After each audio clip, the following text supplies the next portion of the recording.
बदलते मौसम के कारण इन दिनों तेजी से लोगों को आई फ्लू हो रहा है। इसमें लोग आंखों की तकलीफों से जूझते नजर आ रहे हैं। किसी की आंखों में जलन है तो किसी को चुभन, किसी की आंखें लाल हो रही हैं तो किसी की आंखों से द्रव भी निकल रहा है।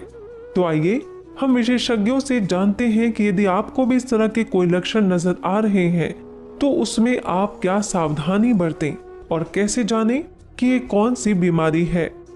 आँखों के अंदर जो सफ़ेद पार्ट होता है, इसको स्क्लेरा कहते हैं, उसके ऊपर एक झिल्ली होती है कंजक्टिवा, जो कि सॉफ्ट मोबाइल स्ट्रक्चर होता है।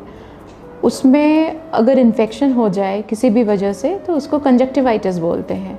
अभी बारिश के मौसम में जहाँ पे हर तरफ आप देख रहे हैं कि फ्लड आया है, इन्फेक्शंस बढ़ रहे हैं। इन्फेक्शन बढ़ने का कारण है ह्यूमिडिटी अगर बढ़ती है तो कोई भी बैक्टीरिया या वायरस को ग्रो करने का एक बहुत अच्छा इन्वायरमेंट मिल जाता है।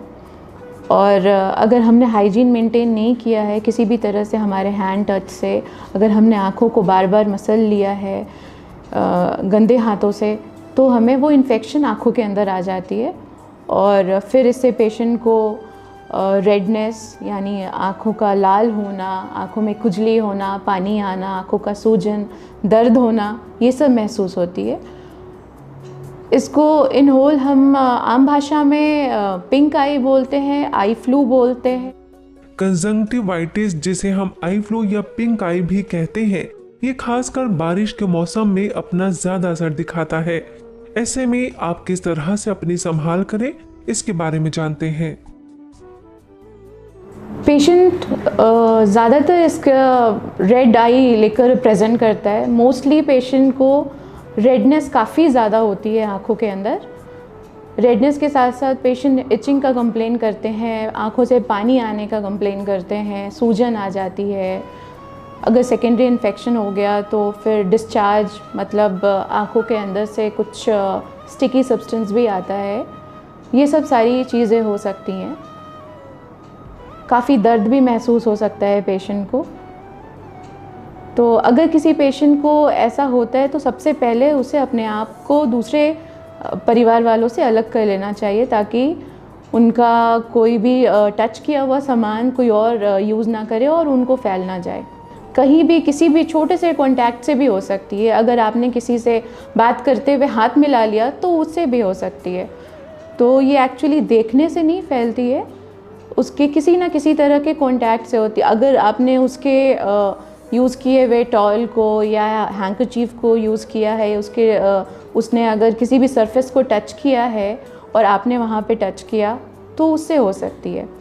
सबसे पहले इसके प्रिवेंशन मैं बताना चाहूँगी, प्रिवेंट कैसे करना है। सबसे ज़्यादा इसमें hygiene, actually this is epidemic. जैसे कोविड है वैसे ये भी एपिडेमिक है और वायरस की वजह से हो रहा है। तो जैसे हमने कोविड से प्रिवेंट किया, अपने आप को हैंड हाइजीन बहुत यूज़ किया, उसी तरह इसमें भी हमें हैंड हाइजीन का बहुत ध्यान रखना है। बार बार हाथों को साबुन से धोना है।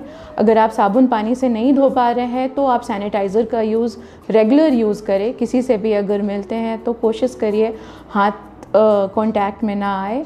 अगर आपको आँखों से पानी आ रही है या किसी भी तरह की कंप्लेन है तो टिश्यू का यूज़ करिए। टिश्यू यूज़ करिए और प्रॉपर इसको डिस्पोज भी करना है ताकि इससे किसी और को ना हो जाए।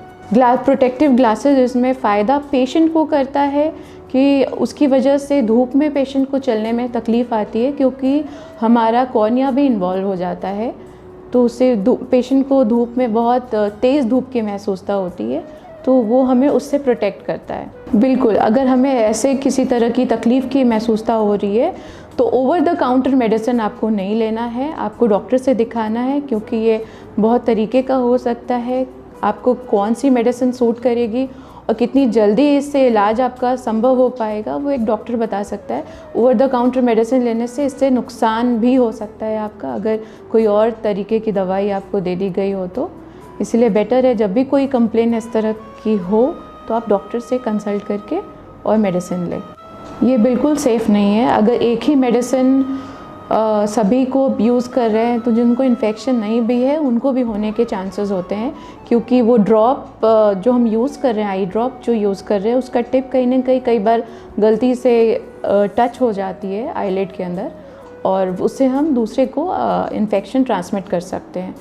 तो अगर डॉक्टर ने एडवाइस एक को की है तो उसको उसी मेडिसिन की यूज़ करना चाहिए। दूसरे पेशेंट को दूसरी मेडिसिन खोलनी चाहिए, दूसरे आई ड्रॉप खोलनी चाहिए। कि आई ड्रॉप हमेशा जब भी आप ओपन करें तो उसमें डेट ऑफ ओपनिंग लिख दें, कोई भी पेन से या मार्कर से, कि किस दिन खुला, और यूज़ करने के 1 से 1.5 महीने के बाद उसको डिस्पोज़ करना। भले आपने यूज़ नहीं किया हो, उसमें रहा है मेडिसिन, लेकिन 1 से 1.5 महीने के बाद उसको डिस्पोज़ कर देना है, क्योंकि वो भी एक सोर्स ऑफ इन्फेक्शन हो सकता है। और जब आप यूज़ कर रहे हैं तो लोअर आईलिड को रिट्रैक्ट करके, नीचे की तरफ रिट्रैक्ट करके उस स्पेस में एक ही ड्रॉप डालना है। एक ड्रॉप से अधिक स्पेस नहीं होता है उसमें डालने का, इसलिए एक ड्रॉप सफिशिएंट है। उससे ज़्यादा डालते हैं तो वो ड्रॉप वेस्ट जाता है। यदि आपकी आंखों में भी इस तरह के लक्षण दिख रहे हैं तो तुरंत चिकित्सक की सलाह लें और सावधानी बरतते हुए दूसरों को भी जागरूक करें।